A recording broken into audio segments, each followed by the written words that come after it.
Hello friends, the study റൂമിൻ്റെ പുതിയൊരു വീഡിയോയിലേക്ക് എല്ലാവർക്കും സ്വാഗതം. ഇന്ന് നമ്മൾ ഡിസ്കസ് ചെയ്യുന്നത് ഡിസ്കോഴ്സസ് ഓൺ ഇന്ത്യൻ നാഷണലിസം എന്ന സബ്ജക്റ്റിലെ 4ാമത്തെ മൊഡ്യൂളാണ്. അതിലെ ആദ്യത്തെ ടോപ്പിക്കാണ് ഗാന്ധിയൻ ഡിസ്കോഴ്സ്. ഗാന്ധിയൻ ഡിസ്കോഴ്സ് എന്നത് ഒരു സമൂഹം ലോകത്തെ എങ്ങനെ മനസ്സിലാക്കുന്നു, അതിനെക്കുറിച്ച് എങ്ങനെ സംസാരിക്കുന്നു, എങ്ങനെ പ്രവർത്തിക്കുന്നു എന്നതിനെ നിർണ്ണയിക്കുന്ന ആശയ വ്യവസ്ഥയാണ് ഡിസ്കോഴ്സ് എന്ന് പറയുന്നത്. അപ്പം ഗാന്ധിയൻ ഡിസ്കോഴ്സ് എന്നത് ഗാന്ധിയുടെ രാഷ്ട്രീയ, സാമൂഹിക, സാമ്പത്തിക, ധാർമ്മിക ആശയങ്ങളുടെ സമഗ്ര രൂപമാണ്. അപ്പം ഗാന്ധിയൻ ഡിസ്കോഴ്സിൻ്റെ പ്രധാന ഘടകങ്ങൾ ഏതൊക്കെയാണെന്ന് നോക്കുകയാണെങ്കിൽ, ആദ്യത്താണ് സത്യം അഥവാ ട്രൂത്ത്. ഗാന്ധിയുടെ അഭിപ്രായത്തിൽ സത്യമാണ് പരമമായ ധർമ്മം. രാഷ്ട്രീയവും സാമൂഹികവുമായിട്ടുള്ള എല്ലാ പ്രവർത്തനങ്ങളും സത്യത്തെ അടിസ്ഥാനമാക്കിയിരിക്കണം എന്നതാണ് ഗാന്ധിയുടെ അഭിപ്രായം. അടുത്തതാണ് അഹിംസ അഥവാ നോൺ വയലൻസ്. ഗാന്ധിയുടെ ഏറ്റവും പ്രധാന സംഭാവന അഹിംസയെ ഒരു രാഷ്ട്രീയ ആയുധമാക്കി മാറ്റിയതാണ്. എതിരാളിയെ നശിപ്പിക്കുകയല്ല, മറിച്ച് അദ്ദേഹത്തിൻ്റെ മനസാക്ഷിയെ ഉണർത്തുകയാണ് ഇതിൻ്റെ ലക്ഷ്യം. അടുത്തതാണ് സത്യാഗ്രഹം. സത്യത്തിനു വേണ്ടിയുള്ള ഉറച്ച നിലപാടാണ് സത്യാഗ്രഹം. അനീതിക്കെതിരെ അക്രമമില്ലാതെ പ്രതിഷേധിക്കുന്ന രീതിയാണിത്. അടുത്ത ഒന്നാണ് സ്വരാജ്. ഗാന്ധിയുടെ സ്വരാജ് ബ്രിട്ടീഷുകാരെ പുറത്താക്കുക മാത്രമല്ല, വ്യക്തിയുടെ ആത്മനിയന്ത്രണവും ഗ്രാമങ്ങളുടെ സ്വയംഭരണവും ഉൾക്കൊള്ളുന്ന വിശാലമായ ആശയമാണ്. സ്വദേശി. വിദേശ വസ്തുക്കൾ ഉപേക്ഷിച്ച് ഇന്ത്യൻ ഉൽപ്പന്നങ്ങൾ ഉപയോഗിക്കണമെന്ന് ഗാന്ധി വാദിച്ചു. ഖാദിയും ചർക്കയും സ്വദേശി ആശയത്തിൻ്റെ പ്രതീകങ്ങളായി. അടുത്തതാണ് സർവോദയ. സമൂഹത്തിലെ എല്ലാ വിഭാഗങ്ങളുടെയും ക്ഷേമമാണ് സർവോദയം. ദരിദ്രരുടെയും പിന്നോക്കക്കാരുടെയും ഉന്നമനത്തിന് ഗാന്ധി പ്രാധാന്യം നൽകി. ഗ്രാമ സ്വയം പര്യാപ്തത. ഇന്ത്യയുടെ ആത്മാവ് ഗ്രാമങ്ങളിലാണെന്ന് ഗാന്ധി വിശ്വസിച്ചു. ഓരോ ഗ്രാമവും സാമ്പത്തികമായി സ്വയം പര്യാപ്തമാകണമെന്നാണ് അദ്ദേഹം അഭിപ്രായപ്പെട്ടത്. ഇനി ഗാന്ധിയൻ സ്ട്രാറ്റജിക് അജിറ്റേഷനാണ് നമ്മൾ നോക്കുന്നത്. അതായത് ഗാന്ധി സ്വീകരിച്ച സമര രീതികൾ എന്തൊക്കെയാണെന്നുള്ളത്. അപ്പം അതിലെ പ്രധാന സവിശേഷതകൾ എന്തൊക്കെയാണെന്ന് നോക്കുകയാണെങ്കിൽ, സൂക്ഷ്മമായിട്ടുള്ള ആസൂത്രണത്തോടെയും ജനപങ്കാളിത്തത്തോടെയും മുന്നോട്ട് കൊണ്ടുപോയവയായിരുന്നു ഈ ഒരു സമരരീതികൾ. അപ്പം അതിൻ്റെ പ്രധാന സവിശേഷതകൾ എന്താണ്? അഹിംസാപരമായിട്ടുള്ള സമരമായിരുന്നു. അതുപോലെ ജനകീയ പങ്കാളിത്തം ഉണ്ടായിരുന്നു. കർഷകർ, തൊഴിലാളികൾ, സ്ത്രീകൾ, വിദ്യാർത്ഥികൾ തുടങ്ങിയ എല്ലാ വിഭാഗങ്ങളെയും ദേശീയ പ്രസ്ഥാനത്തിലേക്ക് കൊണ്ടുവന്നിട്ടുണ്ടായിരുന്നു. പിന്നെ നിയമലംഘനം, അതായത് സിവിൽ ഡിസോബീഡിയൻസ്. അനീതിപരമായിട്ടുള്ള നിയമങ്ങൾ മനഃപൂർവ്വം ലംഘിച്ച് ഭരണകൂടത്തിനെതിരെ പ്രതിഷേധിച്ചു. അസഹകരണം, അതായത് ബ്രിട്ടീഷ് വിദ്യാഭ്യാസം, കോടതികൾ, സർക്കാർ ജോലികൾ, ബഹുമതികൾ എന്നിവ ബഹിഷ്കരിക്കാൻ ജനങ്ങളോട് ആഹ്വാനം ചെയ്യുന്ന ഒന്നായിരുന്നു നോൺ കോർപ്പറേഷൻ അല്ലെങ്കിൽ അസഹകരണം എന്നതുകൊണ്ട് ഉദ്ദേശിക്കുന്നത്. അടുത്തതാണ് ബോയ്ക്കോട്ട് അഥവാ ബഹിഷ്കരണം. വിദേശ വസ്തുക്കൾ ഉപേക്ഷിക്കുകയും സ്വദേശി ഉൽപ്പന്നങ്ങൾ പ്രോത്സാഹിപ്പിക്കുകയും ചെയ്തു. ഇനി ഗാന്ധിയുടെ പ്രധാന സമരങ്ങൾ ഏതൊക്കെയാണെന്ന് നോക്കുകയാണെങ്കിൽ, ചമ്പാരൻ സത്യാഗ്രഹമാണ് ഇന്ത്യയിലെ ആദ്യത്തെ സത്യാഗ്രഹമാണ്. ചമ്പാരൻ സത്യാഗ്രഹം 1917 ഇത് നടക്കുന്നത്. അടുത്തതാണ് ഖേദ സത്യാഗ്രഹം. അത് 1918 നടക്കുന്നത്. കർഷകരുടെ നികുതി ഇളവിനായിട്ടുള്ള സമരമാണിത്. അടുത്തതാണ് അഹമ്മദാബാദ് മിൽ സമരം. 1918 തൊഴിലാളികളുടെ വേതന വർധനവിനായിട്ടാണ് ഇത് നടത്തുന്നത്. ഓക്കെ, ഈ സമരങ്ങളിലൊക്കെ ഡീറ്റെയിൽ ആയിട്ട് നിങ്ങൾ നോക്കേണ്ട സമരങ്ങളാണ് ഈ ചമ്പാരൻ സത്യാഗ്രഹം, ഖേദ സത്യാഗ്രഹം, അഹമ്മദാബാദ് തുണിമിൽ സമരമൊക്കെ. കാരണം ഇതൊക്കെ 2 മാർക്കിന് ചോദിക്കാൻ ചാൻസ് ഉള്ള ക്വസ്റ്റ്യൻസ് ആണ്. അപ്പം ചമ്പാരൻ എന്താണെന്ന് നോക്കുകയാണെങ്കിൽ, 1917 ബീഹാറിലെ ചമ്പാരൻ ജില്ലയിൽ നടന്ന കർഷക സമരമാണ് ചമ്പാരൻ സത്യാഗ്രഹം എന്ന് പറയുന്നത്. ഇന്ത്യയിൽ ഗാന്ധി ആദ്യമായി സത്യാഗ്രഹം വിജയകരമായി പ്രയോഗിച്ച സമരമാണിത്. കർഷകരുടെ സാമ്പത്തിക ചൂഷണത്തിനെതിരെയായിരുന്നു ഈ പ്രസ്ഥാനം. ഇതിൻ്റെ ചരിത്ര പശ്ചാത്തലം നോക്കുകയാണെങ്കിൽ, ചമ്പാരൻ പ്രദേശത്ത് യൂറോപ്യർ നീലം കൃഷി അഥവാ ഇൻഡിഗോ തോട്ടമുടമകൾ കർഷകരെ നിർബന്ധിച്ച് ഈ നീലകൃഷി ചെയ്യിപ്പിച്ചിരുന്നു. ഓരോ കർഷകനും തൻ്റെ ഭൂമിയിൽ നിർബന്ധമായിട്ടും ഈ നീലം കൃഷി ചെയ്യണം എന്നാണ് പറഞ്ഞിരുന്നത്. കർഷകർക്ക് ഇഷ്ടമുള്ള വിളകൾ, അതായത് നെല്ല്, ഗോതമ്പ് അങ്ങനെയുള്ള വിളകളൊന്നും കൃഷി ചെയ്യാൻ സ്വാതന്ത്ര്യമുണ്ടായിരുന്നില്ല. അപ്പം വളരെ കുറഞ്ഞ വിലയ്ക്കാണ് ഇവർ നീലം വിള വാങ്ങിയിരുന്നതും. അപ്പം നികുതിയും പിഴയും ഒക്കെ അമിതമായിട്ടുണ്ടായിരുന്നു. ജർമ്മനിയിൽ നിന്ന് സിന്തറ്റിക് ഇൻഡിഗോ എന്ന് പറഞ്ഞിട്ട്, അതായത് കൃത്രിമ നീലം, അത് കണ്ടുപിടിച്ചതോട് കൂടിയിട്ട് ഈ നീലത്തിൻ്റെ വിപണി തകരാൻ തുടങ്ങി. എന്നിട്ടും ഈ തോട്ടമുടമകൾ കർഷകരെ നഷ്ടപരിഹാരം നൽകാൻ വേണ്ടിയിട്ട് നിർബന്ധിക്കുകയാണ് ചെയ്തിട്ടുണ്ടായിരുന്നത്. അങ്ങനെ ഗാന്ധിയുടെ ഇടപെടൽ 1916 ലക്നൗ കോൺഗ്രസ് സമ്മേളനത്തിൽ കർഷകനായിട്ടുള്ള രാജ്കുമാർ ശുക്ല ഗാന്ധിയെ ചമ്പാരനിലേക്ക് ക്ഷണിക്കുകയാണ്. ഗാന്ധി അവിടെ എത്തി ഗ്രാമങ്ങൾ സന്ദർശിച്ചു. ആയിരക്കണക്കിന് കർഷകരുടെ മൊഴി രേഖപ്പെടുത്തി അവിടുത്തെ പ്രശ്നങ്ങൾ നേരിട്ട് പഠിക്കുകയാണ്. അങ്ങനെ ഈ ബ്രിട്ടീഷ് സർക്കാർ പ്രദേശം വിടാൻ ഉത്തരവിട്ടെങ്കിലും ഗാന്ധി അത് അനുസരിച്ചില്ല. ഇത് അദ്ദേഹത്തിൻ്റെ ആദ്യത്തെ സിവിൽ നിയമലംഘനമായിട്ട് കണക്കാക്കപ്പെടുന്നുണ്ട്. ഓക്കെ, അപ്പം ഇതാണ് പ്രധാനമായിട്ടും ചമ്പാരൻ സത്യാഗ്രഹം എന്ന് പറയുന്നത്. ഓക്കെ, അപ്പം ചമ്പാരൻ സത്യാഗ്രഹം ഗാന്ധിയൻ രാഷ്ട്രീയത്തിൻ്റെ ഒരു തുടക്കം എന്ന രീതിയിൽ നമുക്ക് കാണാവുന്നതാണ്. ഗ്രാമീണ ഇന്ത്യയെ ദേശീയ പ്രസ്ഥാനവുമായിട്ട് ബന്ധിപ്പിച്ച ആദ്യത്തെ വലിയ വിജയമായിരുന്നു ഈ ഒരു ചമ്പാരൻ സത്യാഗ്രഹം എന്ന് പറയുന്നത്. അടുത്തത് ഗേദയിലെ സത്യാഗ്രഹമാണ്. 1918 ഗുജറാത്തിലെ ഗേദ ജില്ലയിൽ നടന്ന കർഷക സമരമാണ് ഗേദ സത്യാഗ്രഹം. വിളനാശം മൂലം നികുതി അടയ്ക്കാൻ കഴിയാത്ത കർഷകർക്ക് വേണ്ടി ഗാന്ധിജി നിർദ്ദേശം നൽകി. 1917-18 കാലഘട്ടത്തിൽ കനത്ത മഴയും വിളനാശവും ഉണ്ടായി. കർഷകർ കടുത്ത സാമ്പത്തിക പ്രതിസന്ധിയിലായി. ബ്രിട്ടീഷ് സർക്കാർ ഭൂനികുതി ഒഴിവാക്കാൻ തയ്യാറായില്ല. ഭൂവരുമാന നിയമപ്രകാരം വിളവ് ഒരു നിശ്ചിത പരിധിക്ക് താഴെയായാൽ നികുതി ഇളവ് നൽകാമായിരുന്നു. എന്നാൽ സർക്കാർ അത് പാലിച്ചില്ല. ഗാന്ധിയുടെ സമരം. ഗാന്ധി കർഷകരോട് ആവശ്യപ്പെട്ടു. നികുതി അടയ്ക്കരുത്, അഹിംസ പാലിക്കുക, ഐക്യത്തോടെ നിലകൊള്ളുക എന്നിവയൊക്കെ ആവശ്യപ്പെട്ടു. അദ്ദേഹത്തിൻ്റെ സമര രീതിയായിരുന്നു നികുതി ബഹിഷ്കരണം, അഹിംസാപരമായ പ്രതിഷേധം, സർക്കാർ സ്വത്ത് പിടിച്ചെടുത്താലും തിരിച്ചടയ്ക്കാതിരിക്കുക എന്നിവയൊക്കെ. ഇതിൻ്റെ ഫലം എന്താണെന്ന് വെച്ചാൽ ബ്രിട്ടീഷ് സർക്കാർ നികുതി പിരിവ് താൽക്കാലികമായി നിർത്തിവെച്ചു. പാവപ്പെട്ട കർഷകർക്ക് ഇളവ് നൽകി. പിടിച്ചെടുത്ത ചില സ്വത്തുക്കൾ തിരികെ നൽകി. അപ്പം ഗാന്ധിയുടെ രണ്ടാമത്തെ വലിയ സത്യാഗ്രഹമായിരുന്നു ഗേദ സത്യാഗ്രഹം എന്ന് നമുക്ക് മനസ്സിലാക്കാം. അതുപോലെ തന്നെ സർദാർ വല്ലഭായ് പട്ടേലും ഈ ഒരു ഗേദ സത്യാഗ്രഹത്തിൽ ഉള്ള ഒരു നേതാവായിരുന്നു. അപ്പം അദ്ദേഹത്തിൻ്റെ രാഷ്ട്രീയ ഉയർച്ചയ്ക്ക് തുടക്കമാവാൻ ഈ ഒരു ഗേദ സത്യാഗ്രഹം കാരണമായി. അതുപോലെ തന്നെ കർഷക പ്രസ്ഥാനങ്ങൾക്ക് പുതിയ ദിശാബോധം നൽകുകയും ചെയ്തു. അടുത്തതാണ് അഹമ്മദാബാദ് തുണിമിൽ സമരം. 1918 ഗുജറാത്തിലെ അഹമ്മദാബാദിൽ ടെക്സ്റ്റൈൽ മിൽ തൊഴിലാളികൾ നടത്തിയ സമരമാണ് അഹമ്മദാബാദ് മിൽ സമരം. ഇന്ത്യയിൽ ഗാന്ധി തൊഴിലാളി പ്രശ്നത്തിൽ ഇടപെട്ട ആദ്യത്തെ പ്രധാന സമരമാണിത്. പ്ലാഗ് രോഗകാലത്ത് തൊഴിലാളികൾക്ക് പ്ലാഗ് ബോണസ് നൽകിയിരുന്നു. രോഗഭീഷണി കുറഞ്ഞപ്പോൾ മിൽ ഉടമകൾ ബോണസ് പിൻവലിച്ചു. വിലക്കയറ്റം കാരണം തൊഴിലാളികൾക്ക് ജീവിത ചെലവ് വർദ്ധിച്ചു. തൊഴിലാളികൾ 50% വേതന വർധന ആവശ്യപ്പെട്ടു. മിൽ ഉടമകൾ 20% മാത്രം നൽകാമെന്ന് അറിയിച്ചു. ഗാന്ധിയുടെ ഇടപെടൽ. ഗാന്ധി തൊഴിലാളികളുടെ ആവശ്യങ്ങൾ പഠിച്ച ശേഷം 35% വേതന വർധന ന്യായമാണെന്ന് അഭിപ്രായപ്പെട്ടു. അദ്ദേഹം തൊഴിലാളികളോട് അഹിംസ പാലിക്കുക, സമാധാനപരമായി പണിമുടക്കുക, ഐക്യം നിലനിർത്തുക എന്ന് ആവശ്യപ്പെട്ടു.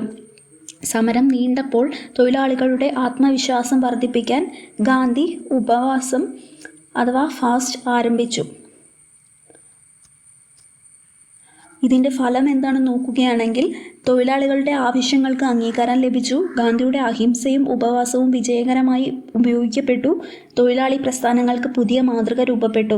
ഇതിൻ്റെ പ്രാധാന്യം എന്താണെന്ന് വെച്ചാൽ ഇന്ത്യയിലെ തൊഴിലാളി പ്രസ്ഥാനത്തിൽ ഗാന്ധിയുടെ ഇടപെടൽ തൊഴിലാളി മുതലാളി തർക്കങ്ങളിൽ മധ്യസ്ഥതയും അഹിംസയും പ്രായോഗികമാകാമെന്ന് തെളിയിച്ചു. പിന്നീട് തൊഴിലാളി സംഘടനകളുടെ വളർച്ചയ്ക്ക് പ്രചോദനമായി. ഇതുകൂടാതെ ഗാന്ധിജി മറ്റ് ചില പ്രസ്ഥാനങ്ങൾക്കും നേതൃത്വം നൽകിയിട്ടുണ്ട്. ഉദാഹരണത്തിന് നിസ്സഹകരണ പ്രസ്ഥാനം 1921 ജനുവരിയിലാണ് ഇത് നടക്കുന്നത്. സർക്കാർ വിദ്യാഭ്യാസ സ്ഥാപനങ്ങൾ, കോടതികൾ, നിയമസഭകൾ ഇതൊക്കെ ബഹിഷ്കരിക്കുക. അതുപോലെ വിദേശ വസ്ത്ര ബഹിഷ്കരണം, പദവി, ബഹുമതി എന്നിവ ഉപേക്ഷിക്കുക ഇതൊക്കെയായിരുന്നു.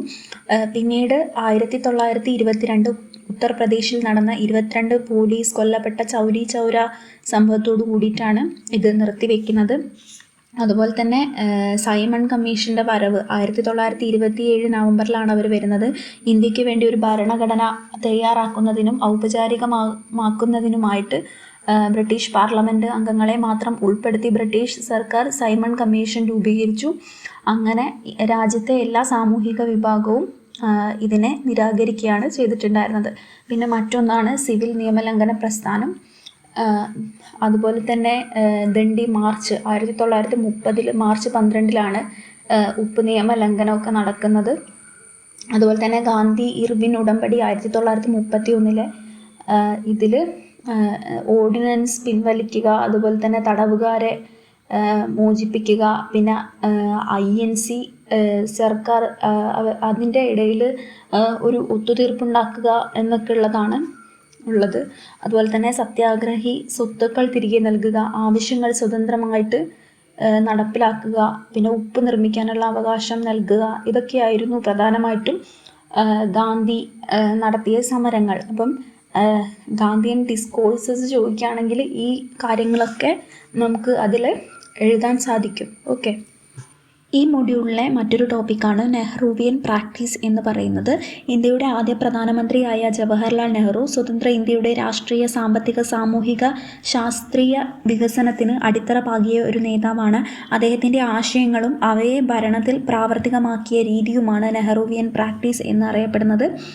പ്രാക്ടീസ് എന്നത് സിദ്ധാന്തത്തെ പ്രായോഗിക പ്രവർത്തനത്തിലൂടെ നടപ്പിലാക്കുക എന്ന അർത്ഥമാണുള്ളത്.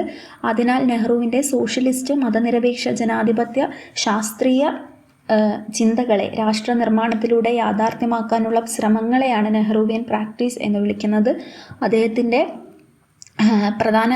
അതിൽ നെഹ്റുവിയൻ പ്രാക്ടീസിൻ്റെ പ്രധാന ഘടകങ്ങൾ നോക്കുകയാണെങ്കിൽ ആദ്യത്തേതാണ് ജനാധിപത്യ രാഷ്ട്ര നിർമ്മാണം. അതായത് സ്വാതന്ത്ര്യത്തിന് ശേഷം ഇന്ത്യയിൽ പാർലമെൻ്ററി ജനാധിപത്യം ശക്തിപ്പെടുത്തുന്നതിൽ നെഹ്റു നിർണായക പങ്ക് വഹിച്ചിട്ടുണ്ട്.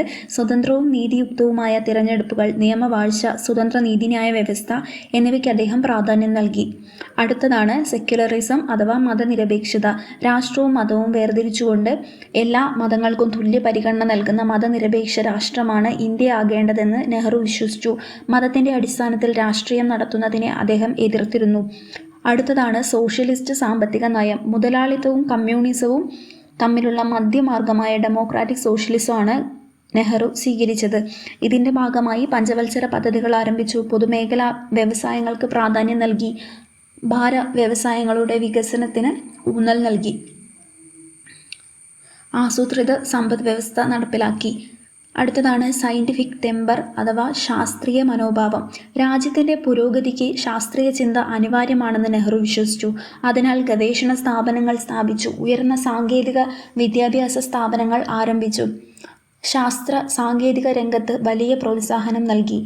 വ്യവസായവൽക്കരണം. കാർഷിക രാജ്യമായ ഇന്ത്യയെ ആധുനിക വ്യവസായ രാജ്യമായി മാറ്റുക എന്നതായിരുന്നു നെഹ്റുവിൻ്റെ ലക്ഷ്യം. വലിയ അണക്കെട്ടുകൾ, ഉരുക്ക് ഫാക്ടറികൾ, പൊതുമേഖലാ സ്ഥാപനങ്ങൾ എന്നിവയെ അദ്ദേഹം ആധുനിക ഇന്ത്യയുടെ ക്ഷേത്രങ്ങൾ എന്ന് വിശേഷിപ്പിച്ചു. കാർഷിക വികസനം. ജലസേചനം, അണക്കെട്ടുകൾ, കാർഷിക ഉൽപ്പാദന വർധന എന്നിവയ്ക്ക് പ്രാധാന്യം നൽകി. പിന്നീട് ഹരിത വിപ്ലവത്തിന് ആവശ്യമായ അടിസ്ഥാന സൗകര്യങ്ങൾ സൃഷ്ടിക്കപ്പെട്ടു. ശാസ്ത്ര വിദ്യാഭ്യാസ വികസനം. ഉയർന്ന വിദ്യാഭ്യാസത്തിനും സാങ്കേതിക പരിശീലനത്തിനും നെഹ്റു വലിയ പ്രാധാന്യം നൽകി. രാജ്യത്തിൻ്റെ ദീർഘകാല വികസനത്തിന് വിദ്യാഭ്യാസം അനിവാര്യമാണെന്ന് അദ്ദേഹം കരുതി. വിദേശ നയം അഥവാ ചേരിചേരാ നയം. ശീതയുദ്ധകാലത്ത് അമേരിക്കയുടെയോ സോവിയറ്റ് യൂണിയൻ്റെയോ പക്ഷം ചേരാതെ സ്വതന്ത്ര വിദേശ നയം അദ്ദേഹം സ്വീകരിച്ചു. ഈ നയം പിന്നീട് ചേരിചേരാ പ്രസ്ഥാനം, നോൺ അലൈൻഡ് മൂവ്മെൻറ്റ് എന്നൊക്കെയാണ് അറിയപ്പെടുന്നത്. മറ്റൊന്നാണ് നെഹ്റു റിപ്പോർട്ട്. ഈ ഒരു സംഭവം കഴിഞ്ഞ എക്സാമിന് ചോദിച്ചു കണ്ടിട്ടുണ്ട്. നെഹ്റു റിപ്പോർട്ട് എന്താണെന്നുള്ളത് അതിനെക്കുറിച്ച് നമുക്ക് ഡീറ്റെയിൽ ആയിട്ട് നോക്കാം. എല്ലാ കക്ഷികളും അംഗീകരിക്കുന്ന ഒരു ഭരണഘടന തയ്യാറാക്കാൻ സ്റ്റേറ്റ് സെക്രട്ടറി ലോർഡ് ബിർക്കൻഹെഡ് ഇന്ത്യൻ നേതാക്കളോട് ആവശ്യപ്പെട്ടിരുന്നു.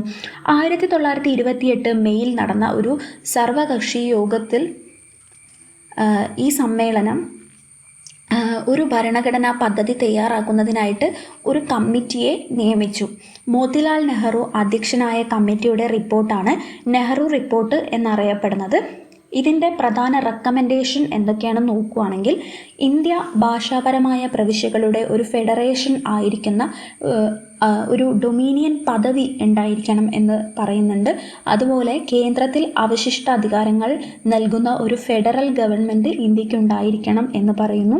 ഇന്ത്യയിൽ പ്രധാനമന്ത്രിയുടെയും ഗവർണർ ജനറൽ നിയമിക്കുന്ന 6 മന്ത്രിമാരുടെ നേതൃത്വത്തിൽ ഒരു പാർലമെൻ്ററി രീതിയിലുള്ള സർക്കാർ ഉണ്ടായിരിക്കണം.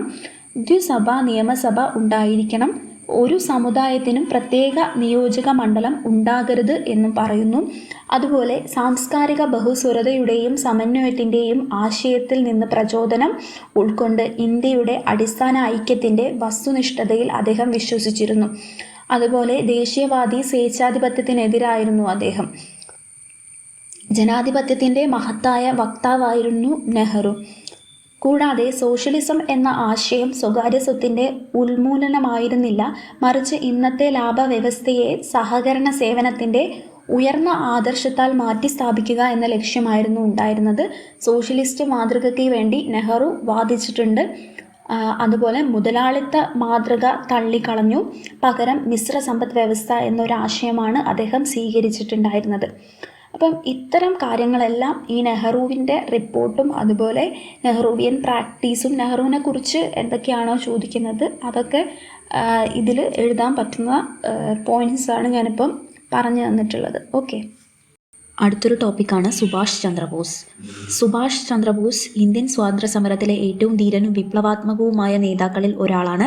നേതാജി എന്ന പേരിലാണ് അദ്ദേഹം അറിയപ്പെടുന്നത്. ബ്രിട്ടീഷ് ഭരണത്തിനെതിരെ സായുധ സമരത്തിലൂടെ ഇന്ത്യക്ക് സ്വാതന്ത്ര്യം നേടണമെന്നാണ് അദ്ദേഹം വിശ്വസിച്ചത്. ഇന്ത്യൻ നാഷണൽ ആർമി അഥവാ ആസാദ് ഹിന്ദ് ഫൗജ് രൂപീകരിച്ച് സ്വാതന്ത്ര്യ സമരത്തിന് പുതിയ ദിശ നൽകിയ നേതാവാണ് സുഭാഷ് ചന്ദ്രബോസ്.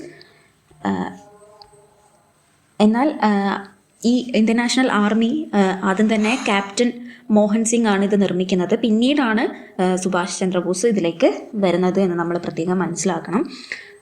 1938 അദ്ദേഹം കോൺഗ്രസ് പ്രസിഡന്റായി തിരഞ്ഞെടുക്കപ്പെട്ടു. 1939 വീണ്ടും പ്രസിഡന്റായെങ്കിലും മഹാത്മാഗാന്ധിയുമായും കോൺഗ്രസിലെ ഒരു വിഭാഗവുമായും ഉണ്ടായ ആശയവ്യത്യാസത്തെ തുടർന്ന് അദ്ദേഹം രാജിവെച്ചു.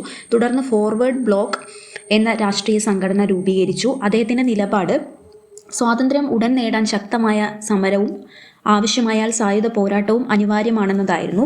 ഇന്ത്യൻ നാഷണൽ ആർമി 2ാം ലോക മഹായുദ്ധകാലത്ത് അദ്ദേഹം ഇന്ത്യയിൽ നിന്ന് രഹസ്യമായി പുറത്തു കടന്ന് ജർമ്മനിയിലും പിന്നീട് ജപ്പാനിലും എത്തി. അവിടെ ഇന്ത്യൻ യുദ്ധ തടവുകാരെയും പ്രവാസി ഇന്ത്യക്കാരെയും ഉൾപ്പെടുത്തിയിട്ടാണ് ഇന്ത്യൻ നാഷണൽ ആർമി അഥവാ ആസാദ് ഹിന്ദ് ഫൗജ് പുനഃസംഘടിപ്പിക്കുന്നത്. അദ്ദേഹത്തിൻ്റെ പ്രധാന മുദ്രാവാക്യങ്ങളാണ് give me blood and I will give you freedom, അതുപോലെ ജയ് ഹിന്ദ്, ദില്ലി ചലോ ഒക്കെ ഇദ്ദേഹത്തിൻ്റെ പ്രശസ്തമായിട്ടുള്ള മുദ്രാവാക്യങ്ങളാണ്. പിന്നീട് 1943 കാലഘട്ടത്തിൽ അദ്ദേഹം ആസാദ് ഹിന്ദ് ഗവൺമെൻറ് രൂപീകരിച്ചു. അതായത് provisional government of free India എന്ന ആശയം അത് രൂപീകരിച്ചു. ആസാദ് ഹിന്ദ് ഫൗജിനെ കുറിച്ച് ക്വസ്റ്റ്യൻസ് ചോദിക്കാറുണ്ട്. അപ്പം ഇന്ത്യൻ നാഷണൽ ആർമി എന്ന് പറയുന്നത് ബ്രിട്ടീഷ് ഭരണത്തിനെതിരെ ആയുധ സമരത്തിലൂടെ ഇന്ത്യയെ സ്വതന്ത്രമാക്കുക എന്ന ലക്ഷ്യത്തിൽ രൂപീകരിച്ച സൈനിക സംഘടനയാണ് ആസാദ് ഹിന്ദ് ഫൗജ് എന്നറിയപ്പെടുന്നത്. അപ്പം ക്യാപ്റ്റൻ മോഹൻ സിംഗ് 1942 ജാപ്പനീസ് സേനയുടെ സഹായത്തോടു കൂടിയിട്ടാണ് ഇത് രൂപീകരിക്കുന്നത്. പിന്നീട് സുഭാഷ് ചന്ദ്രബോസ് ഇതിന് നേതൃത്വം ഏറ്റെടുത്തു. പിന്നെ ഈ INAക്ക് പുതിയ ഊർജവും ദിശയും ഒക്കെ ലഭിക്കുന്നത് ഈ സുഭാഷ് ചന്ദ്രബോസ് വന്നതോടു കൂടിയിട്ടാണ്. ജാപ്പനീസ് യുദ്ധഖൈദികളായിട്ടുള്ള ഇന്ത്യൻ സൈനികരും തെക്ക് കിഴക്കൻ ഏഷ്യയിലെ ഇന്ത്യൻ കുടിയേറ്റക്കാരും ഒക്കെ ആയിരുന്നു ഇതിലെ പ്രധാന അംഗങ്ങൾ, സൈന്യത്തിലെ അംഗങ്ങൾ എന്ന് പറയുന്നത്. ഓക്കെ, അടുത്ത ടോപ്പിക്കാണ് പൂന പാക്ട്. 1932 പൂന കരാർ അടിച്ചമർത്തപ്പെട്ട SC വിഭാഗക്കാരുടെ രാഷ്ട്രീയ പ്രാതിനിധ്യം സംബന്ധിച്ച് അംബേദ്കർ, ഗാന്ധി തമ്മിൽ ഉണ്ടാക്കിയ ഒരു കരാറാണ് പൂന പാക്ട് എന്ന പേരിൽ അറിയപ്പെടുന്നത്. ബ്രിട്ടീഷ് പ്രധാനമന്ത്രിയായിരുന്ന മക്ഡൊണാൾഡ് കേന്ദ്ര പ്രവിശ്യ നിയമസഭകൾക്കായി അടിച്ചമർത്തപ്പെട്ട വിഭാഗങ്ങൾക്ക് പ്രത്യേകം നിയോജക മണ്ഡലങ്ങൾ നൽകുന്ന കമ്മ്യൂണൽ അവാർഡ് പ്രഖ്യാപിച്ചു. ഹിന്ദുക്കളിൽ നിന്ന് തൊട്ടുകൂടാത്തവരെ വേർപെടുത്തുന്ന ഒരു അപകടമായിട്ട് ഗാന്ധി ഇതിനെ കണ്ടു.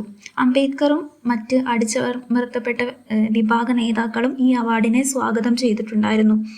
പിന്നീട് 1932 സെപ്റ്റംബർ 20 ജയിലിലായിരിക്കുന്ന സമയത്ത് പ്രത്യേക നിയോജക മണ്ഡലങ്ങൾ അവാർഡിൽ നിന്ന് നീക്കം ചെയ്യുന്നതുവരെ ഗാന്ധിജി നിരാഹാരം തുടർന്നു.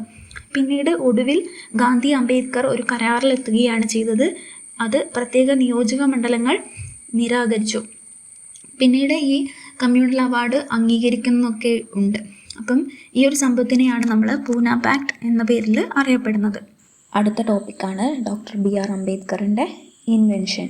അപ്പം ആദ്യം തന്നെ ഡോക്ടർ BR അംബേദ്കർ ആരാണെന്ന് നമുക്കൊന്ന് നോക്കാം.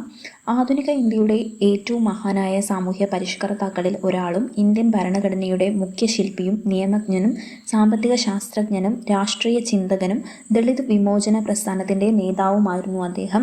ജാതി വ്യവസ്ഥയ്ക്കും അസ്പൃശ്യതയ്ക്കുമെതിരെ ജീവിതകാലം മുഴുവൻ പോരാടിയ അദ്ദേഹം സാമൂഹ്യനീതി, സമത്വം, സ്വാതന്ത്ര്യം, സാഹോദര്യം എന്നീ ആശയങ്ങളെ ഇന്ത്യൻ ജനാധിപത്യത്തിൻ്റെ അടിസ്ഥാന മൂല്യങ്ങളായി ഉയർത്തിക്കാട്ടി. അദ്ദേഹം 1891 ഏപ്രിൽ 14 മധ്യപ്രദേശിലെ മഹോവിലാണ് ജനിച്ചത്. മഹാർ സമുദായത്തിൽപ്പെട്ട അദ്ദേഹത്തിന് ബാല്യത്തിൽ തന്നെ കടുത്ത ജാതി വിവേചനം നേരിടേണ്ടി വന്നു. എന്നിരുന്നാലും അസാധാരണമായ മികവിലൂടെ അദ്ദേഹം ലോകോത്തര വിദ്യാഭ്യാസം നേടി. ഏറ്റവും ഉയർന്ന വിദ്യാഭ്യാസം നേടിയ ഇന്ത്യൻ നേതാക്കളിൽ ഒരാളായിരുന്നു അദ്ദേഹം.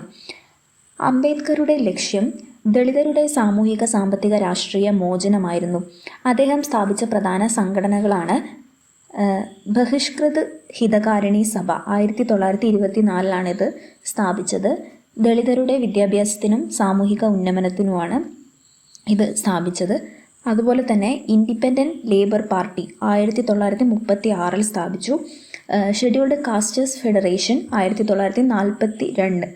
അദ്ദേഹം ആരംഭിച്ച മൂക് നായിക്, അതുപോലെ തന്നെ ബഹിഷ്കൃത് ഭാരത്, ജനത എന്നീ പത്രങ്ങളിൽ ദളിത് അവകാശങ്ങൾക്കായുള്ള ശക്തമായ വേദികളായിരുന്നു ഈ പത്രങ്ങൾ എന്ന് നമുക്ക് മനസ്സിലാക്കാവുന്നതാണ്.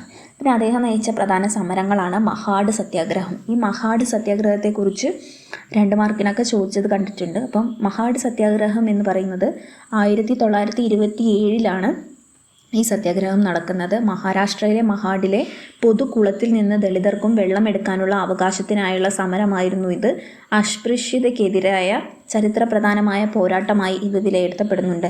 അടുത്തതാണ് കാലാരാം ക്ഷേത്രപ്രവേശന സമരം. ദളിതർക്കും ക്ഷേത്രപ്രവേശന അവകാശം വേണമെന്ന ആവശ്യവുമായി നടത്തിയ മറ്റൊരു പ്രധാന പ്രക്ഷോഭമാണ് ഈ കാലാരാം ക്ഷേത്രപ്രവേശന സമരം. പൂന പാക്ട് 1932. അംബേദ്കറുടെ രാഷ്ട്രീയ ജീവിതത്തിലെ ഏറ്റവും പ്രധാനപ്പെട്ട സംഭവങ്ങളിലൊന്നാണ് പൂന പാക്ട് എന്ന് പറയുന്നത്. നമ്മൾ ഓൾറെഡി അതിനെക്കുറിച്ച് പറഞ്ഞു കഴിഞ്ഞു. എന്നിരുന്നാലും ഒന്നും കൂടി നമുക്ക് അതിനെക്കുറിച്ച് ഡിസ്കസ് ചെയ്യാം.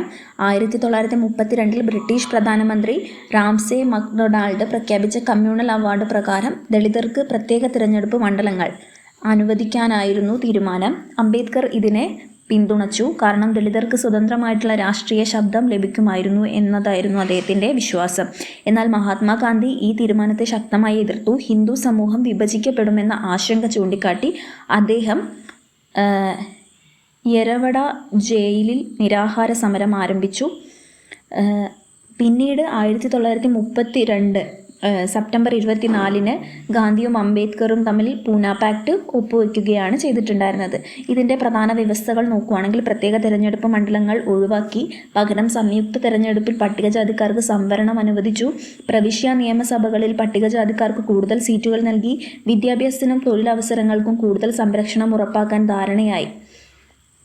ഇതിൻ്റെ പ്രാധാന്യം നോക്കുകയാണെങ്കിൽ ഇന്ത്യയിലെ സംവരണ രാഷ്ട്രീയത്തിന് നിർണായകമായ അടിത്തറയായി ദളിതരുടെ രാഷ്ട്രീയ പ്രാതിനിധ്യം ഉറപ്പിച്ചു. എന്നാൽ പ്രത്യേക തിരഞ്ഞെടുപ്പ് മണ്ഡലങ്ങൾ നഷ്ടപ്പെട്ടത് ദളിതരുടെ സ്വതന്ത്ര രാഷ്ട്രീയ ശബ്ദത്തെ ദുർബലമാക്കിയെന്ന വിമർശനവും പിന്നീട് ഉയർന്നു വന്നിട്ടുണ്ട്. ഇന്ത്യൻ ഭരണഘടനയുടെ ശില്പി, സ്വാതന്ത്ര്യാനന്തരം ഭരണഘടനാ നിർമ്മാണ സമിതിയുടെ, അതായത് ഡ്രാഫ്റ്റിംഗ് കമ്മിറ്റിയുടെ അധ്യക്ഷനായിട്ടൊക്കെ അംബേദ്കർ പ്രവർത്തിച്ചിട്ടുണ്ട്. അദ്ദേഹം ഭരണഘടനയിൽ ഉറപ്പാക്കിയ പ്രധാന മൂല്യങ്ങളാണ് സമത്വം, അടിസ്ഥാന അവകാശങ്ങൾ, നിയമത്തിന് മുന്നിൽ എല്ലാവരും തുല്യർ, അസ്പൃശ്യത നിരോധനം ആർട്ടിക്കിൾ 17 പ്രകാരം, പിന്നെ സാമൂഹ്യ നീതി, സംവരണ സംവിധാനം ഒക്കെ. പിന്നെ അദ്ദേഹത്തിൻ്റെ പ്രധാനപ്പെട്ട കൃതികളാണ് അനീഹിലേഷൻ ഓഫ് കാസ്റ്റ്. ഇതിൻ്റെ ഇൻട്രൊഡക്ഷൻ പാർട്ട് എഴുതിയത് അരുന്ധതി റോയ് ആണ്. പിന്നെ who where the Shudras, the Untouchables, the Buddha and his Dharma, States and majorities, ഇതൊക്കെ അദ്ദേഹത്തിൻ്റെ പ്രധാനപ്പെട്ട ഗ്രന്ഥങ്ങളാണ്. പിന്നെ ബുദ്ധമത സ്വീകരണം എന്താണെന്ന് വെച്ചാൽ 1956 അംബേദ്കർ ലക്ഷക്കണക്കിന് അനുയായികളോടൊപ്പം ബുദ്ധമതം സ്വീകരിച്ചിട്ടുണ്ടായിരുന്നു. ജാതി വ്യവസ്ഥയിൽ നിന്ന് മോചനം നേടുന്നതിനുള്ള സാമൂഹിക ആത്മീയ മാർഗമായി അദ്ദേഹം ബുദ്ധമതത്തെ കണ്ടു. അംബേദ്കറുടെ പാരമ്പര്യം അംബേദ്കർ ദളിതരുടെ നേതാവ് മാത്രമല്ല, ജനാധിപത്യം, ഭരണഘടന, മനുഷ്യാവകാശം, സാമൂഹ്യനീതി എന്നിവയുടെ ആഗോള പ്രതീകമായി ഇന്നും വിലയിരുത്തപ്പെടുന്നുണ്ട്. ഓക്കെ, ഈ ചാപ്റ്ററിലെ മറ്റൊരു ടോപ്പിക്കാണ് Ramaswamy Naicker and Dravidian movements എന്ന ഭാഗം. ഒരുപാട് ക്വസ്റ്റ്യൻസ് മറ്റ് സബ്ജക്റ്റുകളിലും ഈ ഒരു ക്വസ്റ്റ്യൻസ് കണ്ടിട്ടുണ്ട്. അപ്പം വളരെ ഇമ്പോർട്ടൻ്റ് ആയിട്ടുള്ള ടോപ്പിക്കാണ് ഈ ഒരു ഭാഗം എന്ന് പറയുന്നത്. അപ്പം ഡീറ്റെയിൽ ആയിട്ട് തന്നെ നോക്കണം. അപ്പം നമുക്ക് ആദ്യം തന്നെ പെരിയാർ EV രാമസ്വാമി നായ്ക്കറിനെ കുറിച്ച് പരിചയപ്പെടാം. അപ്പം EV രാമസ്വാമി പൊതുവെ പെരിയാർ എന്നാണ് അറിയപ്പെടുന്നത്. പെരിയാർ എന്ന വാക്കിൻ്റെ അർത്ഥം മഹാനായ വ്യക്തി എന്നൊക്കെയാണ്. അപ്പം ഇദ്ദേഹം ദക്ഷിണേന്ത്യയിലെ ഏറ്റവും സ്വാധീനമുള്ള സാമൂഹിക പരിഷ്കർത്താക്കളിലും രാഷ്ട്രീയ ചിന്തകരിലും ഒരാളാണ്. ദ്രവീഡിയൻ പ്രസ്ഥാനത്തിൻ്റെ പിതാവായും സ്വാഭിമാന പ്രസ്ഥാനത്തിൻ്റെ, അതായത് സെൽഫ് റെസ്പെക്ട് മൂവ്മെൻറ്റിൻ്റെ സ്ഥാപകനായിട്ടും അദ്ദേഹം അറിയപ്പെടുന്നുണ്ട്. ജാതി വ്യവസ്ഥ, ബ്രാഹ്മണ ആധിപത്യം, അന്ധവിശ്വാസങ്ങൾ, ലിംഗ അസമത്വം എന്നിവയെ ശക്തമായി എതിർത്ത അദ്ദേഹം സാമൂഹ്യനീതി, യുക്തിവാദം, സ്ത്രീ സമത്വം, ദ്രാവിഡ സ്വത്വം എന്നിവയെ ജീവിതകാലം മുഴുവൻ പ്രചരിപ്പിച്ചു. ആധുനിക തമിഴ്നാടിൻ്റെ സാമൂഹികവും രാഷ്ട്രീയവുമായ രൂപീകരണത്തിൽ അദ്ദേഹത്തിൻ്റെ പങ്ക് അതീവ നിർണായകമാണ്. അദ്ദേഹം 1879 സെപ്റ്റംബർ 17 തമിഴ്നാട്ടിലെ ഈറോഡ് നഗരത്തിൽ ഒരു സമ്പന്ന വ്യാപാര കുടുംബത്തിലാണ് ജനിക്കുന്നത്. പിതാവ് വെങ്കടപ്പ നായ്ക്കരും മാതാവ് ചിന്നത്തായമ്മാളുമായിരുന്നു. കുടുംബത്തിൻ്റെ സാമ്പത്തിക സ്ഥിതി നല്ലതായിരുന്നുവെങ്കിലും ഔപചാരിക വിദ്യാഭ്യാസം ദീർഘകാലം തുടരാൻ അദ്ദേഹത്തിന് കഴിഞ്ഞില്ല. പിന്നീട് കുടുംബ വ്യാപാരത്തിൽ പ്രവേശിച്ച അദ്ദേഹം സമൂഹ ജീവിതവുമായി അടുത്ത ബന്ധം സ്ഥാപിച്ചു. ആദ്യകാല അനുഭവങ്ങൾ ചെറുപ്പത്തിൽ തന്നെ സമൂഹത്തിലെ ജാതി വ്യവസ്ഥയും അസമത്വവും അദ്ദേഹം നേരിട്ട് കണ്ടു. പ്രത്യേകിച്ച് ബ്രാഹ്മണർക്കുള്ള പ്രത്യേക പരിഗണനയും താഴ്ന്ന ജാതിക്കാരോടുള്ള വിവേചനവും അദ്ദേഹത്തെ ആഴത്തിൽ സ്വാധീനിച്ചു. കാശി അഥവാ വാരാണസി സന്ദർശനത്തിനിടെ ജാതിയുടെ പേരിൽ നേരിട്ട വിവേചനം അദ്ദേഹത്തിൻ്റെ ചിന്തകളിൽ വലിയ മാറ്റം സൃഷ്ടിച്ചുവെന്ന് അദ്ദേഹത്തിൻ്റെ ജീവചരിത്രങ്ങളിൽ പരാമർശിക്കുന്നുണ്ട്. മതത്തിൻ്റെയും ജാതിയുടെയും പേരിൽ മനുഷ്യരെ വിഭജിക്കുന്ന സാമൂഹിക ക്രമത്തിനെതിരെ അദ്ദേഹം പിന്നീട് ശക്തമായ നിലപാട് സ്വീകരിച്ചു. ഇന്ത്യൻ നാഷണൽ കോൺഗ്രസ്സിലെ അദ്ദേഹത്തിൻ്റെ പ്രവർത്തനം നോക്കുകയാണെങ്കിൽ പെരിയാർ ആദ്യം ഇന്ത്യൻ നാഷണൽ കോൺഗ്രസ്സിൽ ചേർന്ന ദേശീയ സ്വാതന്ത്ര്യ സമരത്തിൽ പങ്കെടുത്തിട്ടുണ്ട്. എന്നാൽ കോൺഗ്രസിനുള്ളിൽ ബ്രാഹ്മണരുടെ സ്വാധീനം കൂടുതലാണെന്നും സാമൂഹ്യ നീതിക്കും ജാതി നിർമ്മാർജ്ജനത്തിനും വേണ്ടത്ര പ്രാധാന്യം നൽകുന്നില്ലെന്നും അദ്ദേഹം കരുതി. പ്രത്യേകിച്ച് പിന്നോക്ക വിഭാഗങ്ങൾക്ക് പ്രാതിനിധ്യം, കമ്മ്യൂണൽ റെപ്രസെൻറ്റേഷൻ നൽകണമെന്ന അദ്ദേഹത്തിൻ്റെ ആവശ്യം അംഗീകരിക്കപ്പെടാതിരുന്നതോടെ അദ്ദേഹം 1925 കോൺഗ്രസ് വിട്ടു. വൈക്കം സത്യാഗ്രഹത്തിലെ പങ്ക് എന്താണെന്ന് നോക്കുകയാണെങ്കിൽ കേരളത്തിലെ വൈക്കം സത്യാഗ്രഹത്തിൽ പെരിയാർ സജീവമായി പങ്കെടുത്തു.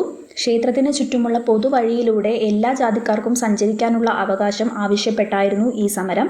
സമരത്തിനിടെ അദ്ദേഹം അറസ്റ്റിലായി. അദ്ദേഹത്തിൻ്റെ ധീരമായ നേതൃത്വത്തെ തുടർന്ന് തമിഴ്നാട്ടിൽ അദ്ദേഹത്തെ വൈക്കം വീരൻ എന്ന പേരിൽ ആദരിക്കപ്പെട്ടു. കേരളത്തിലെ ജാതിവിരുദ്ധ സമര ചരിത്രത്തിലും ഈ പങ്കാളിത്തം ശ്രദ്ധേയമാണ്.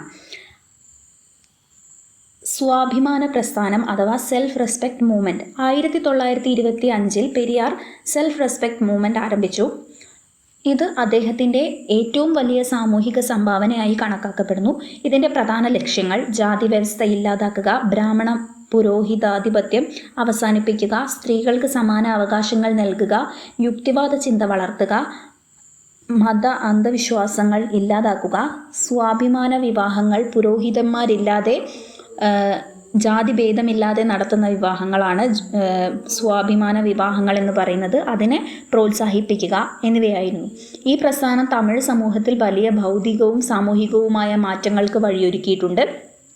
പിന്നെ അതുപോലെ തന്നെ 1944 ജസ്റ്റിസ് പാർട്ടിയെ പുനഃസംഘടിപ്പിച്ച് പെരിയാർ ദ്രാവിഡ കഴകം രൂപീകരിച്ചു. ഈ സംഘടനകളുടെ പ്രധാന ലക്ഷ്യങ്ങളാണ് ദ്രാവിഡ ജനതയുടെ അവകാശ സംരക്ഷണം, ബ്രാഹ്മണ ആധിപത്യത്തിനെതിരായ പോരാട്ടം, സാമൂഹ്യ നീതി, യുക്തിവാദം, സ്ത്രീ സമത്വം, ദ്രാവിഡ സ്വത്വത്തിൻ്റെ സംരക്ഷണം എന്നിവയാണ്.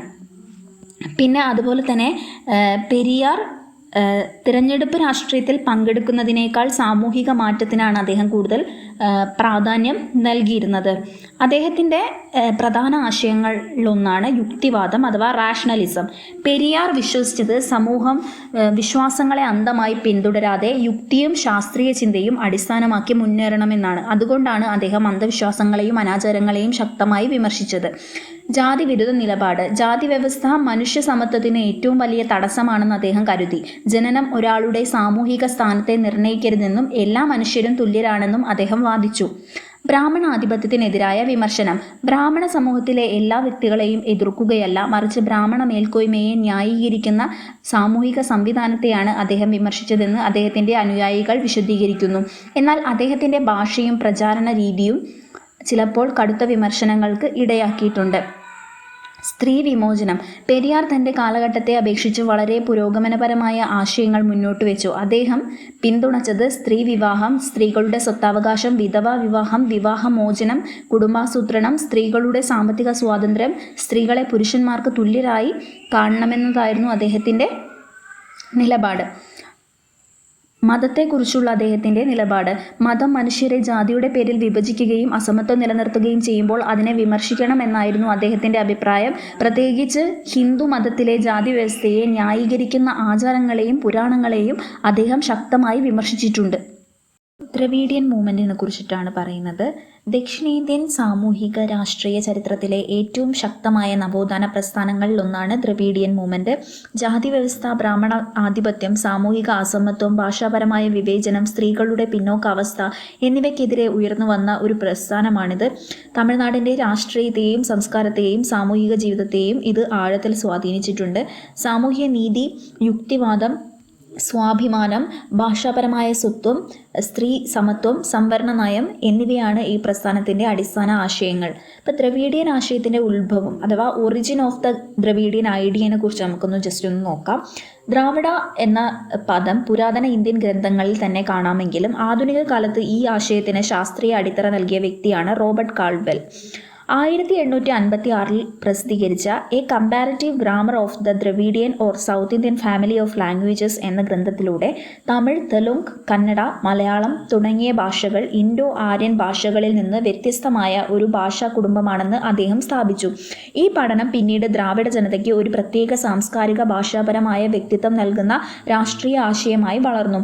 ബ്രിട്ടീഷ് ഭരണകാലത്ത് മദ്രാസ് പ്രസിഡൻസിയിലെ ഭരണ വിദ്യാഭ്യാസ മേഖലകളിൽ ബ്രാഹ്മണരുടെ ആധിപത്യം വർദ്ധിച്ചിരുന്നു.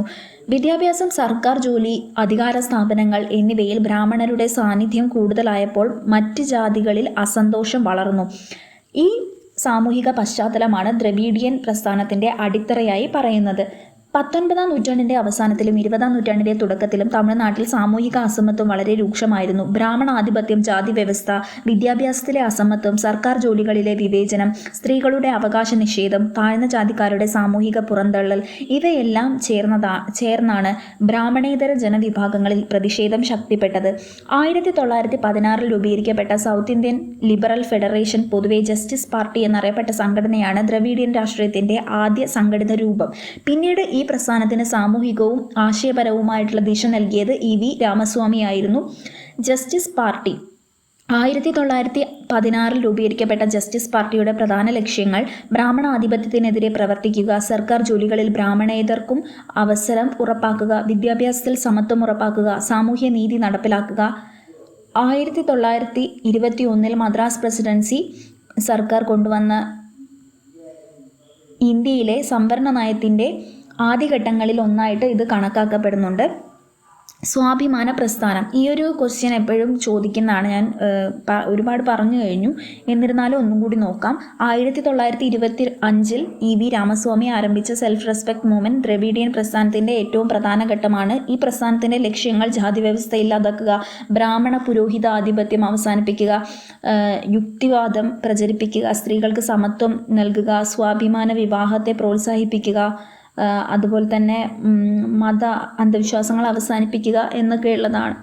ഓക്കെ, അപ്പം ദ്രവീഡിയൻ ആ പ്രസ്ഥാനത്തിൻ്റെ പിതാവായിട്ടാണ് EV രാമസ്വാമി നായ്ക്കർ അറിയപ്പെടുന്നത്. ഓക്കെ, അപ്പം ഇതൊക്കെയാണ് പ്രധാനമായിട്ടും പറയാനുള്ളത്. പിന്നെ മറ്റൊന്നാണ് ഹിന്ദി വിരുദ്ധ പ്രക്ഷോഭം, അതായത് ആൻറ്റി ഹിന്ദി അജിറ്റേഷൻ. 1937 മദ്രാസ് പ്രസിഡൻസിയിൽ ഹിന്ദി നിർബന്ധമാക്കാനുള്ള തീരുമാനത്തിനെതിരെ ദ്രവീഡിയൻ പ്രസ്ഥാനം ശക്തമായി രംഗത്തെത്തി. ഈ സമരത്തിൻ്റെ പ്രധാന വാദങ്ങൾ ഭാഷാപരമായ സ്വാതന്ത്ര്യം, തമിഴിൻ്റെ സംരക്ഷണം, ഉത്തരേന്ത്യൻ സാംസ്കാരിക ആധിപത്യത്തിനെതിരായ പ്രതിഷേധം. ഈ സമരം തമിഴ് ദേശീയതയെ കൂടുതൽ ശക്തിപ്പെടുത്തിയിട്ടുണ്ട്. ഇതിൻ്റെ പ്രധാന നേതാവായിരുന്നു CN അണ്ണാദുരൈ. 1949 പെരിയാറിൽ നിന്ന് വേർപിരിഞ്ഞ് ദ്രാവിഡ മുന്നേറ്റ കഴകം DMK രൂപീകരിച്ചു. അദ്ദേഹത്തിൻ്റെ പ്രധാന സംഭാവനകളാണ് ദ്രാവിഡ ആശയങ്ങളെ ജനകീയമാക്കി, സിനിമയും നാടകവും രാഷ്ട്രീയ പ്രചരണത്തിന് ഉപയോഗിച്ചു, തമിഴ് ഭാഷയെ ശക്തമായി പ്രോത്സാഹിപ്പിച്ചു. 1967 തമിഴ്നാട്ടിലെ ആദ്യത്തെ ദ്രവീഡിയൻ മുഖ്യമന്ത്രിയായി. അടുത്തതാണ് M കരുണാനിധി. മികച്ച എഴുത്തുകാരനും തിരക്കഥാകൃത്തുമാണ്. സാമൂഹ്യനീതി നയങ്ങൾ ശക്തിപ്പെടുത്തി, വിദ്യാഭ്യാസത്തിനും ക്ഷേമ പദ്ധതികൾക്കും പ്രാധാന്യം നൽകി, തമിഴ് സംസ്കാരത്തിൻ്റെ സംരക്ഷണത്തിനായിട്ട് പ്രവർത്തിച്ചു.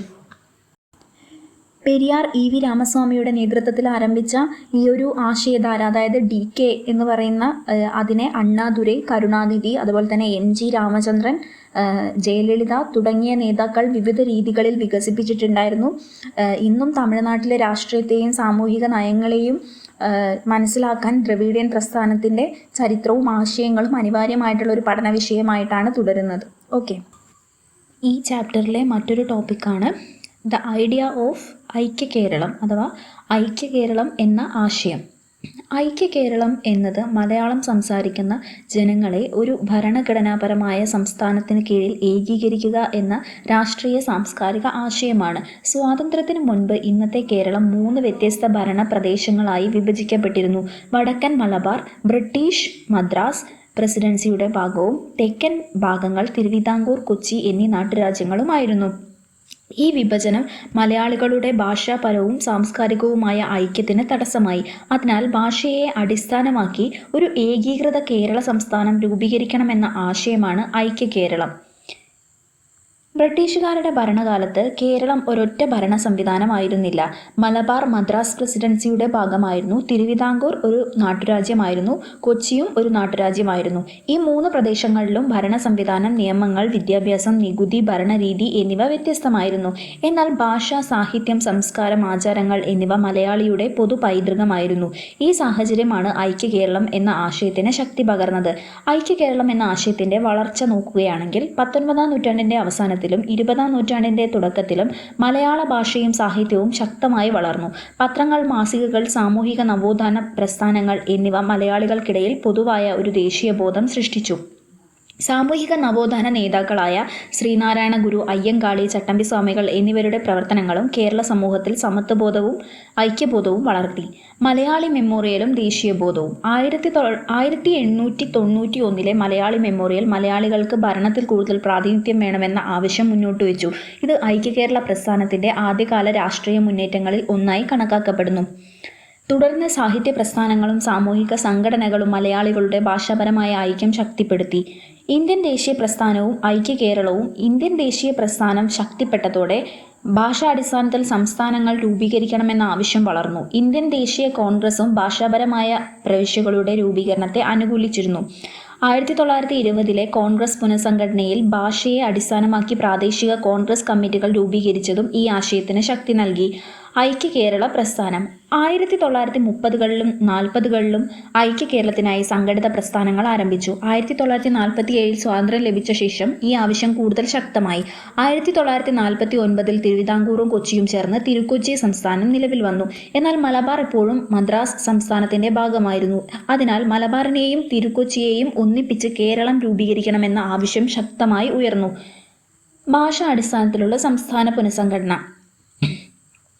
സ്വാതന്ത്ര്യത്തിനു ശേഷം ഇന്ത്യയിൽ ഭാഷാടിസ്ഥാനത്തിൽ സംസ്ഥാനങ്ങൾ രൂപീകരിക്കണമെന്ന ആവശ്യം ശക്തിപ്പെട്ടു. 1953 ആന്ധ്ര സംസ്ഥാനം രൂപീകരിച്ചതിനു ശേഷം ഭാഷാടിസ്ഥാനത്തിലുള്ള സംസ്ഥാന പുനഃസംഘടനയ്ക്കായി സ്റ്റേറ്റ്സ് റീഓർഗനൈസേഷൻ കമ്മീഷൻ രൂപീകരിക്കപ്പെട്ടു. കമ്മീഷൻ ഭാഷയെ അടിസ്ഥാനമാക്കി സംസ്ഥാനം രൂപീകരിക്കാൻ ശുപാർശ ചെയ്തു.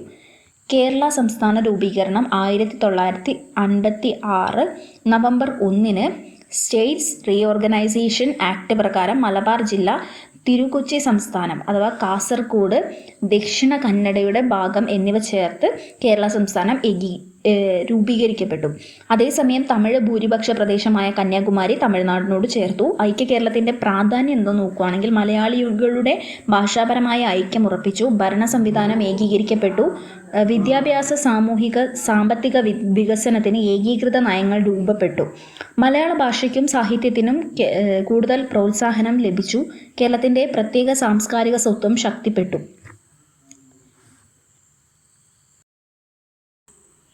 അടുത്ത ടോപ്പിക്കാണ് ക്വിറ്റ് ഇന്ത്യ പ്രസ്ഥാനം അഥവാ ക്വിറ്റ് ഇന്ത്യ മൂവ്മെൻറ്റ്. ഇന്ത്യൻ സ്വാതന്ത്ര്യ സമരത്തിലെ ഏറ്റവും ശക്തവും നിർണായകവുമായ ജനകീയ പ്രസ്ഥാനമാണ് ക്വിറ്റ് ഇന്ത്യ പ്രസ്ഥാനം.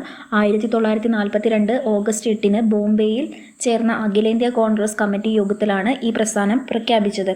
ബ്രിട്ടീഷ് ഭരണം ഉടൻ അവസാനിപ്പിക്കണമെന്ന ആവശ്യവുമായി മഹാത്മാഗാന്ധി ഡു ഓർ ഡൈ അഥവാ പ്രവർത്തിക്കുക അല്ലെങ്കിൽ മരിക്കുക എന്ന മുദ്രാവാക്യം ഉയർത്തി. ഇതോടെ ഇന്ത്യയുടെ വിവിധ ഭാഗങ്ങളിൽ ബ്രിട്ടീഷ് ഭരണത്തിനെതിരെ ശക്തമായ ജനകീയ സമരം പൊട്ടിപ്പുറപ്പെട്ടു.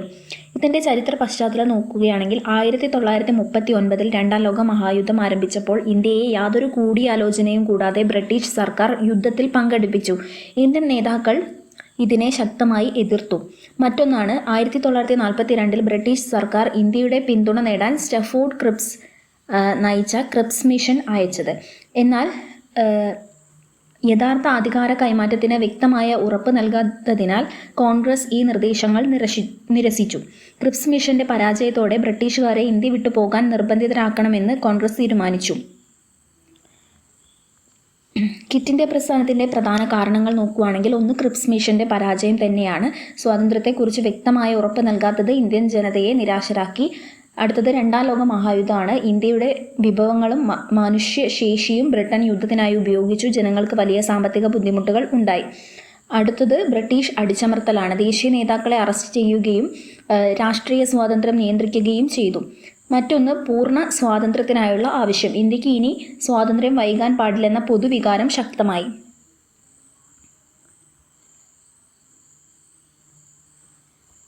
ഈ പ്രസ്ഥാനത്തിൻ്റെ പ്രധാന സംഭവങ്ങളാണ് 1942 ഓഗസ്റ്റ് 9 പുലർച്ചെ തന്നെ ഗാന്ധി, ജവഹർലാൽ നെഹ്റു, വല്ലഭായ് പട്ടേൽ, മൗലാന അബ്ദുൽ കലാം ആസാദ് തുടങ്ങിയ കോൺഗ്രസിൻ്റെ പ്രധാന നേതാക്കളെ അറസ്റ്റ് ചെയ്തു. എന്നാൽ നേതാക്കൾ ജയിലിലായിട്ടും പ്രസ്ഥാനം അവസാനിച്ചില്ല.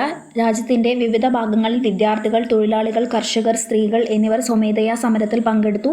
റെയിൽപാതകൾ, ടെലിഗ്രാഫ് ലൈനുകൾ, സർക്കാർ ഓഫീസുകൾ എന്നിവ പല സ്ഥലങ്ങളും ജനങ്ങൾ തടസ്സപ്പെടുത്തി. ചിലയിടങ്ങളിൽ പാരലൽ ഗവൺമെൻറ്റ്സ് അതായത് സമാന്തര സർക്കാരുകൾ പോലും രൂപീകരിക്കപ്പെട്ടു. ജനങ്ങളുടെ പങ്കാളിത്തം. ക്വിറ്റ് ഇന്ത്യ പ്രസ്ഥാനം യഥാർത്ഥത്തിൽ ഒരു ജനകീയ ദേശീയ പ്രസ്ഥാനം തന്നെയായിരുന്നു. വിദ്യാർത്ഥികൾ സമരങ്ങൾക്ക് നേതൃത്വം നൽകി. സ്ത്രീ സന്ദേശവാഹകരായും നേതാക്കളായും പ്രവർത്തിച്ചു. കർഷകരും തൊഴിലാളികളും വ്യാപകമായി പങ്കെടുത്തു. ഗ്രാമങ്ങളിലും നഗരങ്ങളിലും പ്രക്ഷോഭങ്ങൾ നടന്നു. ബ്രിട്ടീഷ് സർക്കാർ ശക്തമായ അടിച്ചമർത്തൽ നയം സ്വീകരിച്ചു. ആയിരക്കണക്കിന് ആളുകളെ അറസ്റ്റ് ചെയ്തു, വെടിവയ്പ്പുകൾ നടത്തി, പത്രങ്ങൾക്ക് നിയന്ത്രണം ഏർപ്പെടുത്തി, പൊതുയോഗങ്ങൾ നിരോധിച്ചു. നിരവധി പേർ കൊല്ലപ്പെടുകയും പരിക്കേൽക്കുകയും ചെയ്തു.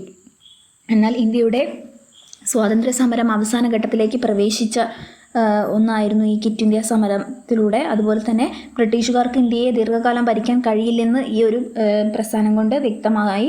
അതുപോലെ ജനങ്ങളുടെ ദേശീയബോധം ശക്തിപ്പെട്ടു. സ്വാതന്ത്ര്യത്തിനായുള്ള ജനങ്ങളുടെ ദൃഢനിശ്ചയം ലോകത്തിനു മുമ്പിൽ പ്രകടമായി. 1947 സ്വാതന്ത്ര്യത്തിന് വഴിയൊരുക്കിയ പ്രധാന പ്രസ്ഥാനമായിട്ട് ഈ ഒരു ക്വിറ്റ് ഇന്ത്യ പ്രസ്ഥാനം മാറിയിട്ടുണ്ട്. ഓക്കെ. അതുപോലെ തന്നെ ഇതിൻ്റെ ഒരു പരിമിതികൾ നോക്കുകയാണെങ്കിൽ കോൺഗ്രസ് നേതാക്കളെ തുടക്കത്തിൽ തന്നെ അറസ്റ്റ് ചെയ്തതിനാൽ കേന്ദ്ര നേതൃത്വം ഇല്ലാതായി. അതുപോലെ തന്നെ ചില പ്രദേശങ്ങളിൽ അക്രമ സംഭവങ്ങൾ നടന്നു. എല്ലാ രാഷ്ട്രീയ പാർട്ടികളും പ്രസ്ഥാനത്തെ പിന്തുണച്ചിട്ടുണ്ടായിരുന്നില്ല. ബ്രിട്ടീഷുകാർ പ്രസ്ഥാനം ശക്തമായി അടിച്ചമർത്തിയിരുന്നു.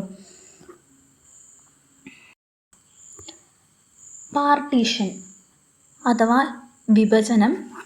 പാർട്ടീഷൻ ഓഫ് ഇന്ത്യ, ഇന്ത്യയുടെ വിഭജനം എന്നത് 1947 ഓഗസ്റ്റ് 15 ബ്രിട്ടീഷ് ഇന്ത്യയെ 2 സ്വതന്ത്ര രാഷ്ട്രങ്ങളായി, അതായത് ഇന്ത്യയും പാകിസ്ഥാനും വിഭജിച്ച ചരിത്ര സംഭവമാണ് ഇന്ത്യയുടെ വിഭജനം എന്ന് പറയുന്നത്. ഇത് ഒരു ഭരണപരമായ വിഭജനം മാത്രമായിരുന്നില്ല, മറിച്ച് രാഷ്ട്രീയ, മത, സാമൂഹിക, സാമ്പത്തിക, മാനുഷിക തലങ്ങളിൽ വലിയ പ്രത്യാഘാതങ്ങൾ സൃഷ്ടിച്ച സംഭവമായിരുന്നു. ലക്ഷക്കണക്കിന് ആളുകളുടെ കുടിയേറ്റത്തിനും സാമുദായിക കലാപങ്ങൾക്കും മനുഷ്യ ജീവനഷ്ടങ്ങൾക്കും ഇത് കാരണമായി. ബ്രിട്ടീഷ് ഭരണം ആരംഭിച്ചതിന് ശേഷം ഇന്ത്യയിൽ ദേശീയബോധം വളർന്നു. എന്നാൽ ബ്രിട്ടീഷുകാരുടെ ഡിവൈഡ് ആൻഡ് റൂൾ, അതായത് ഭിന്നിപ്പിച്ച് ഭരിക്കുക എന്ന നയം ഹിന്ദു മുസ്ലിം ബന്ധങ്ങളെ ദുർബലമാക്കി. 1905 ബംഗാൾ വിഭജനം, 1909 മിന്റോ മോർലി പരിഷ്കാരങ്ങൾ, പിന്നീട് ഉണ്ടായ രാഷ്ട്രീയ സംഭവവികാസങ്ങൾ എന്നിവ സാമുദായിക രാഷ്ട്രീയത്തിൻ്റെ വളർച്ചയ്ക്ക് വഴിയൊരുക്കി. പ്രധാനമായിട്ടും ഈ ഇന്ത്യയുടെ വിഭജനത്തിൻ്റെ പ്രധാന കാരണങ്ങൾ ഒന്ന് ഡിവൈഡ് ആൻഡ് റൂൾ പോളിസിയാണ്, മറ്റൊന്ന് മുസ്ലിം ലീഗിൻ്റെ രൂപീകരണമാണ്. അതായത് 1906 ഓൾ ഇന്ത്യ മുസ്ലിം ലീഗ് മുസ്ലിങ്ങളുടെ രാഷ്ട്രീയ അവകാശങ്ങൾ സംരക്ഷിക്കാനാണ് ഇത് രൂപീകരിക്കപ്പെട്ടത്. പിന്നീട് ഇത് പ്രത്യേക മുസ്ലിം രാഷ്ട്രത്തിനായുള്ള ആവശ്യത്തിന് നേതൃത്വം നൽകി. മറ്റൊന്നാണ് ടു നാഷൻ തിയറി അഥവാ ദ്വിരാഷ്ട്ര സിദ്ധാന്തം. മുഹമ്മദ് അലി ജിന്നയുടെ നേതൃത്വത്തിൽ മുസ്ലിം ലീഗ് ഹിന്ദുക്കളും മുസ്ലിങ്ങളും രണ്ട് വ്യത്യസ്ത രാഷ്ട്രങ്ങളാണെന്നും അതിനാൽ മുസ്ലിങ്ങൾക്ക് പ്രത്യേക രാജ്യം വേണമെന്നുമുള്ള വാദം മുന്നോട്ട് വെച്ചു. മറ്റൊന്നാണ് 1940 ലാഹോർ പ്രമേയം. 1940 മുസ്ലിം ലീഗ് പാസാക്കിയ ലാഹോർ പ്രമേയം മുസ്ലിം ഭൂരിപക്ഷ പ്രദേശങ്ങളിൽ പ്രത്യേക രാഷ്ട്രം രൂപീകരിക്കണമെന്ന് ആവശ്യപ്പെട്ടു. ഇത് പിന്നീട് പാകിസ്ഥാൻ രൂപീകരണത്തിലേക്കുള്ള പ്രധാന ചുവടുവയ്പായി. കോൺഗ്രസ് മുസ്ലിം ലീഗ് അഭിപ്രായ വ്യത്യാസങ്ങൾ. ഇന്ത്യൻ നാഷണൽ കോൺഗ്രസും മുസ്ലിം ലീഗും അധികാര വിഹിതം, ന്യൂനപക്ഷ അവകാശങ്ങൾ, ഫെഡറൽ ഭരണഘടന തുടങ്ങിയ വിഷയങ്ങളിൽ യോജിപ്പിലെത്താൻ ഇവർക്ക് സാധിച്ചിരുന്നില്ല. മറ്റൊന്നാണ് ക്യാബിനറ്റ് മിഷൻ. 1946 ബ്രിട്ടീഷ് സർക്കാർ അയച്ച ക്യാബിനറ്റ് മിഷൻ ഇന്ത്യയെ ഒരുമിച്ച് നിലനിർത്താൻ ശ്രമിച്ചെങ്കിലും കോൺഗ്രസും മുസ്ലിം ലീഗും തമ്മിലുള്ള അഭിപ്രായ ഭിന്നത മൂലം അത് പരാജയപ്പെട്ടു. ഇതൊക്കെയാണ് പ്രധാനമായിട്ടും ഈ ഒരു വിഭജനത്തിന് കാരണമാവുന്നത്. പിന്നെ മൗണ്ട് ബാറ്റൺ പദ്ധതി 1947 ജൂൺ 3 ഇന്ത്യയിലെ അവസാനത്തെ വൈസ്രോയി ആയിട്ടുള്ള ലൂയിസ് മൗണ്ട് ബാറ്റൺ ഇന്ത്യയെ 2 സ്വതന്ത്ര രാഷ്ട്രങ്ങളായി വിഭജിക്കുന്ന പദ്ധതി പ്രഖ്യാപിച്ചു. ഈ പദ്ധതി പ്രകാരം ഇന്ത്യയും പാകിസ്ഥാനും രൂപീകരിക്കുക, പഞ്ചാബും ബംഗാളും വിഭജിക്കുക, നാട്ടുരാജ്യങ്ങൾക്ക് ഇന്ത്യയിലോ പാകിസ്ഥാനിലോ ചേരാനുള്ള അവസരം നൽകുക എന്നിവയായിരുന്നു. അതുപോലെ തന്നെ Indian independence act 1947 British parliament പാസാക്കിയ ഇന്ത്യൻ ഇൻഡിപെൻഡൻസ് ആക്ട് 1947 പ്രകാരം 1947 ഓഗസ്റ്റ് 15 ഇന്ത്യ സ്വതന്ത്രമായി. പാകിസ്ഥാൻ 1947 ഓഗസ്റ്റ് 14 നിലവിൽ വന്നു. ബ്രിട്ടീഷ് ഭരണത്തിന് ഔദ്യോഗികമായി അന്ത്യം കുറിച്ചു.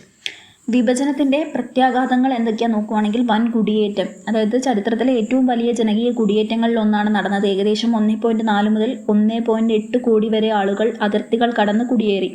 മറ്റൊന്ന് സാമുദായിക കലാപങ്ങളാണ്. പഞ്ചാബ്, ബംഗാൾ, ഡൽഹി എന്നിവിടങ്ങളിൽ വ്യാപകമായ കലാപങ്ങൾ നടന്നു. ലക്ഷക്കണക്കിന് ആളുകൾ കൊല്ലപ്പെടുകയും അനേകർക്ക് പരിക്കേൽക്കുകയും ചെയ്തു. അടുത്തതാണ് അഭയാർത്ഥി പ്രശ്നം. ഇന്ത്യയിലേക്കും പാകിസ്ഥാനിലേക്കും വൻതോതിൽ അഭയാർത്ഥികൾ എത്തി. പുനരധിവാസം പുതിയ സർക്കാരുകൾക്ക് വലിയ വെല്ലുവിളിയായി. മറ്റൊന്നാണ് കാശ്മീർ ഇഷ്യൂ. വിഭജനത്തിന് ശേഷം കാശ്മീരിൻ്റെ ലയന പ്രശ്നം ഇന്ത്യ പാകിസ്ഥാൻ ബന്ധങ്ങളിലെ പ്രധാന തർക്ക വിഷയങ്ങളായി മാറിയിട്ടുണ്ടായിരുന്നു. അതുപോലെ തന്നെ വ്യവസായം, കൃഷി, ഗതാഗതം, വ്യാപാരം എന്നിവയ്ക്ക് വലിയ തിരിച്ചടി നേരിട്ടിട്ടുണ്ടായിരുന്നു. സാമുദായികത അഥവാ കമ്മ്യൂണലിസം.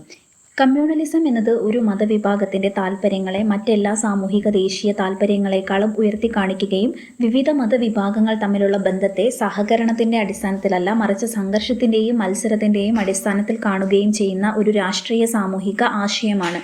ഇന്ത്യൻ ദേശീയ പ്രസ്ഥാനത്തിൻ്റെ കാലഘട്ടത്തിൽ സാമുദായികത വലിയ വെല്ലുവിളിയായി മാറുകയും ഒടുവിൽ ഇന്ത്യയുടെ വിഭജനത്തിലേക്ക് നയിച്ച പ്രധാന ഘടകങ്ങളിലൊന്നായി മാറുകയും ചെയ്തു.